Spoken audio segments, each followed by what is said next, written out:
got a special treat for y'all on this particular video. I haven't even took my jacket off, but it's all good. I'm just ready to go. The year I thought the world was going to end. 1999. New Year's Eve. Let's talk about it. Around this time, me and my homeboys used to have conversations about the end times and conspiracy theories on the government. Yes, back in the late 90s, we was talking about things such as Revelations, the zombie apocalypse, and so on and so forth. As I told y'all before, in this video right here, I was a fan of Busta Rhymes and Bone Thugs-n-Harmony back then, and I really thought the world was gonna end. Bone Thugs-n-Harmony had a lot of apocalyptic type songs. Don't believe me? Go ahead and listen to The Art of War. It was a double CD, also featuring Tupac Shakur, the late Tupac Shakur. And that's all it was about. It was about the end times.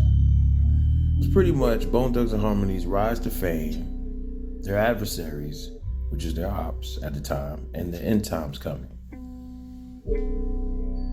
As well as Busta Rhymes. Now, he wasn't in depth with it until he did his intros and outros saying, there's only 4 years left. We gotta get ready and prepared. And Busta Rhymes' loudmouth with the creepy echoes and creepy instrumentals didn't help me at all. That didn't help at all. Go listen to Whenever Disaster Strikes. Listen to that album. One of his best work of art.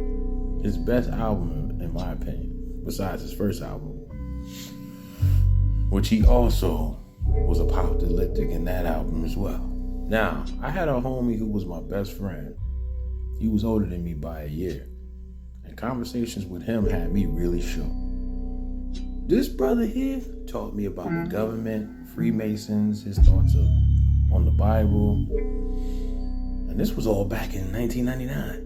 He was wise way beyond his years, way before any of these YouTubers ever had a platform in regards of talking about religion, spirituality, and conspiracy theories, and even the whole red pill movement. Me and him together was like Kid and Play mixed with Prodigy and Havoc from Mobb Deep. We was like that. We was once in a rap group together. We even called each other twin because we thought alike on certain levels of things. Plus, me and him would move the same at times. Plus, he liked it that I was an introvert out the crew like him. So he chose me as a friend. It would be like 20 of us roaming the streets, smoking and drinking and doing things we had no business doing. We used to even hang out on blocks and people would call the cops on us all the time. We used to get harassed by the cops almost every week, every day. Back then, I thought, why they always messing with us? And they hate us or something because we young and black? Not realizing, because we even had black cops harass us. But not realizing, no, you guys were disturbing the peace. Just by it being like 15 or 16 or 20 of y'all all posted on a corner. I mean, how'd that look? Looking back now, I understand how that could look. We was young. Young, wild, and reckless. We got nothing on this generation today. So yeah, let's continue. My friend who I called twin at the time, we was alike in some similar ways. The rest of our homies used to call us the dip-off boys because we would hang out with our homies when we was mad deep. Like it could be like 15 of us, or sometimes it would even be like, or sometimes it would just be like 7 or 8 of us. Now we had another homie who was a dip-off boy with us, but he didn't really roll with us so much. We called him Do-Boy. And while we all would roam the streets of Newark, that's Newark, New Jersey. Y'all know it as Newark. We call it Newark. Get rid of the P out of pork and just put the N there. That's how you say Newark. where I'm from. Yeah, we got our own little slang go, you know what I'm saying? Hillside, New Jersey, we also used to dwell in them streets as well too. While we all together would roam the streets, me and my homie would play the cut, meaning like the back, and we used to look at each other like as in, like this right here. You ready? Yeah. Let's go. And we would disappear. But we wasn't that close to each other like that. While our homies kept walking, we would just disappear. And they wouldn't even realize it until minutes later or an hour later because they were just so high out of their mind. Where'd they go? Me and him used to always do this. And we used to get a kick out of this too. Then we would pop back up as if nothing happened. Wherever the crew was at, we always find them. We would always find these guys. Like nothing happened. We was like Batman and Robin. Of course, I was my homie's sidekick. I was his. He called me the protege. I ain't nobody's protege, but I was his sidekick. So I was Robin, and my homie was Batman. And my homie was much more smarter than me. Sometimes he used to even scare me and impress me with how much knowledge homie knew. This dude was really smart, man. So many colleges wanted him. Why he chose the streets is beyond me. I remember thinking my homie was Spanish and black, but he used to always tell me he wasn't Spanish. He was just light-skinned. And when we went to the Job Corps, even the Spanish girls called him Poppy. I'm getting off subject. So yeah, he would tell me things about the one world government, revelations, and the microchip, the mark of the beast, the Freemasons. All this was in 1999. True story. And I believe I met him, I want to say 98. Yeah, I met him in 98. Me and him even got shot at on our way to church. I'll tell y'all that story another time. Anyway, so he would tell me about how the world was going to end by, a catastrophe, some type of event like an alien invasion, one world government, mark of the beast, all this, right? But you got to remember, I was already into this stuff with Bone Thugs and Busta Rhymes and movies like Demolition Man, The Terminator, Terminator 2, Judgment Day, Total Recall, Arnold, all them sci-fi futuristic movies that was in, back in the days. Even Van Damme was in one. Remember the time traveling movie? What movie was that? Was it Time Cop? I was heavy into this stuff, y'all. I really was at one point. I mean, I'm still heavy, but I think I was heavier back then as far as in the movies that come out of Hollywood, because I haven't watched movies in a minute, like in a while. Or the movie Judgment Day, the other movie Independence Day with Will Smith, and I think Bruce Willis was in that one too. Judge Dredd and The Fifth Element. Bruce Willis was in that one too. Remember movies like that? And Sylvester Stallone was in Judge Dredd, yeah. So yeah, I really thought the world was gonna end back then. The crazy part is when I was in a rap group, I wasn't on the song, but my homie did a song talking about the world ending. Forget what it was called. It might have been called Armageddon, but it was called something. Because we used to make street music, and then we would make like music about religion. It was just deep, man. Man, I'm telling you, we would have been like, had we would have made it as a rap group, we would have been like Mobb Deep mixed with Wu-Tang, mixed with Bone Thugs and Harmony, because I was the fast rapping one. Mixed with it's another boom bap group I can't think of right now, but we had so many flavors, man. Like, and we was rapping about, street stuff, and I'm glad that I changed my whole, way I do my music, because a lot of them things I was rapping about back then was just wicked, and I'm glad I don't rap like that no more. Because words are weapons, man. You know, energy travels behind your words, man. That's why you gotta be careful what you put out there to the universe, or just out there, period. So, you know, what's crazy is when you think about all these movies and cartoons, and we all say, oh, the Simpsons predicted this and they predicted that. They didn't predict anything. Google predictive programming.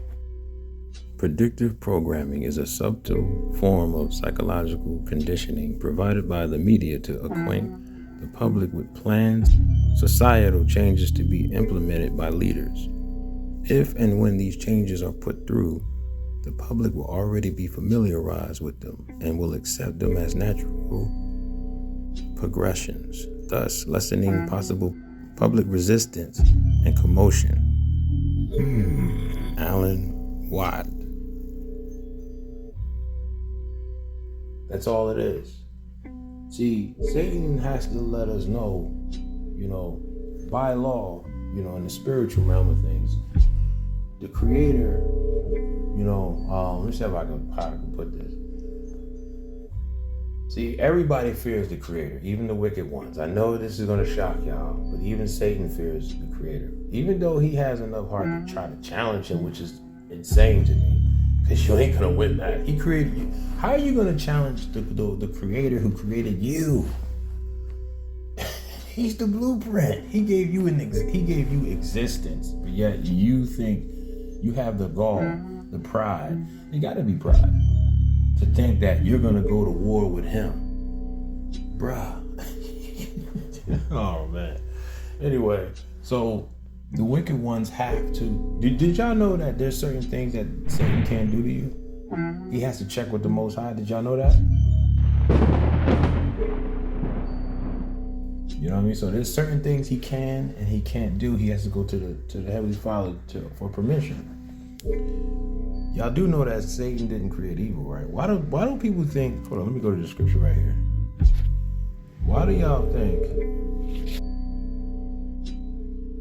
All right, there we go. Isaiah 4, 5, and 7. I form the light and create darkness. I make peace and create evil. I make peace and create evil.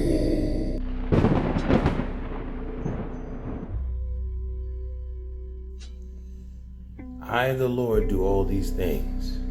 Isaiah 4, 5, and 7. There you have it. Moving on. So, Satan has to check with the Most High on certain things.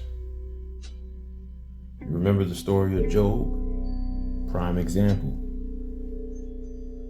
See, the Creator is a divine justice kind of a creator.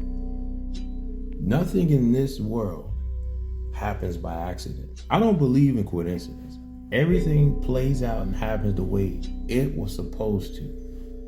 Period. And we're spiritual beings trapped in these human bodies.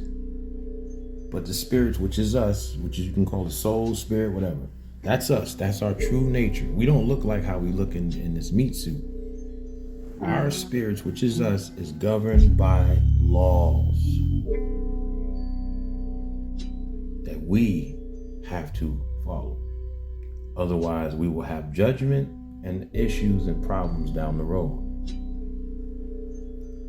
As I told y'all before, your guardian angel is recording everything you do from sun up to sundown. Whether people see you doing it or whether you're doing it in the private, you're always being watched. Not just by the eye in the sky by the government, but by the guardian angel who follows you everywhere you, and yes, I mean everywhere you go. There ain't no place on this planet you went that your guardian angel wasn't with you. His or her job is to protect you and record everything you do. Every cuss word that ever left your mouth, there's a record of it. Every time you blaspheme the Creator, there's a record of it. Everything, bro. I know it's scary and it gets deep, but this is true. Moving on. Where was I at? So yeah, that's my point. I had to look at my notes. Zombie apocalypse. Okay, blah blah blah. Government, mark of the beast. Okay, let's get back to it. So they have to forewarn us of what's to come. How do they do it? They do it in movies. It's all hidden in plain sight. Either you catch on or you don't. That's why it's so many apocalyptic movies, series, and cartoons, and magazines, and videos, and music. It's all there. Spiritually, you have to find it on your own. And then you have to apply it into your life. I ain't telling you to go run in fear and get into panic mode and store up 6 months worth of food. I ain't telling you to do all that. You have to move righteously in the spirit and with faith. Your faith is the only way you're gonna get through any of this stuff. It can happen in our lifetime, our children's lifetime. I believe it's gonna happen in our lifetime, but I don't know. It'll be like a thief in the night. None of us know the day, nor do we know the hour, the second, the minute. We don't know. And if we did know, would you be able to keep that a secret? If the Creator told you don't tell nobody, or would you just run your mouth and tell everybody? See, that's why we can't know. You know what I mean? He's very protective because it has to move when he wants to, not on our time. There's a lot of brothers that come into this truth and they want the world to end within a week because that's how heavy all this truth is, man. When you get into these scriptures heavily, like really deep into this, it's scary. You feel like the world gonna end next week. That's a fact. I used to hear my elders say that.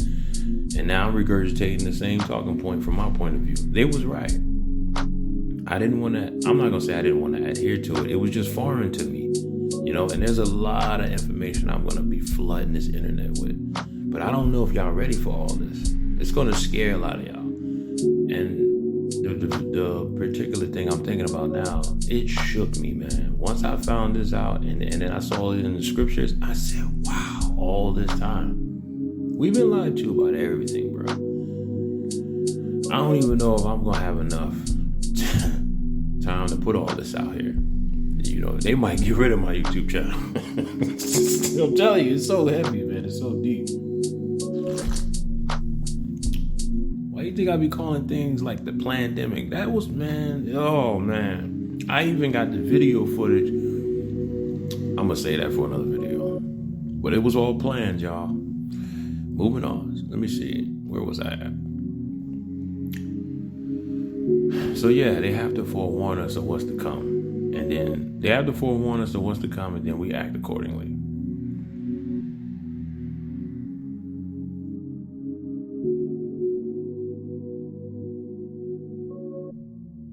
So in 1999, we thought that was going to be the last year the earth had until it was going to be destroyed. And, we used to talk about the Antichrist and the return of the Messiah. So New Year's Eve came around. Me and my friends, we all got high and we all got drunk. And we would have discussions about this overwhelming event. And we was waiting for night to fall. Boy, did we thought this was it. This is it. All right, this is it, y'all. So much to the point that we even went to church that night and waited for the ball to drop. Yes, we waited all the way to midnight. We was, man, just thinking back then. We was young though. We was high as a kite in church. We didn't know any better. We was young. We was drunk and high. And we was just waiting. Man, I was so anxious and scared. My homie had me scared, telling me how the people in society was gonna turn on each other. Man, I was so shook and anxiety was through the roof. I kid you not, I was so scared, y'all. And then the ball dropped. We waited. We was waiting to hear gunshots or something, and nothing happened. We jumped for joy thinking the world was gonna blow up. And you gotta remember, everybody was going crazy with the Y2K thing. You know what I'm saying? Like We thought the computers and the electricity was going to shut down. The mark of the beast was going to be presented. And if you didn't take it, you weren't going to be able to eat. You weren't going to be able to do nothing. And we thought the world was going to look like this. All that was freaking me out. But hold on. We're not out the woods yet, y'all. It's all coming to pass eventually someday. Just read Revelations. And just so y'all know that when the Messiah does return, don't believe mainstream media. He is not coming in peace. Anyway, I will tell y'all the next year I thought the world was going to end at a later time. This was the first time I thought the world was going to end. The second time is going to be quite interesting, as well as this one. Well, that's my time, y'all. Until next time.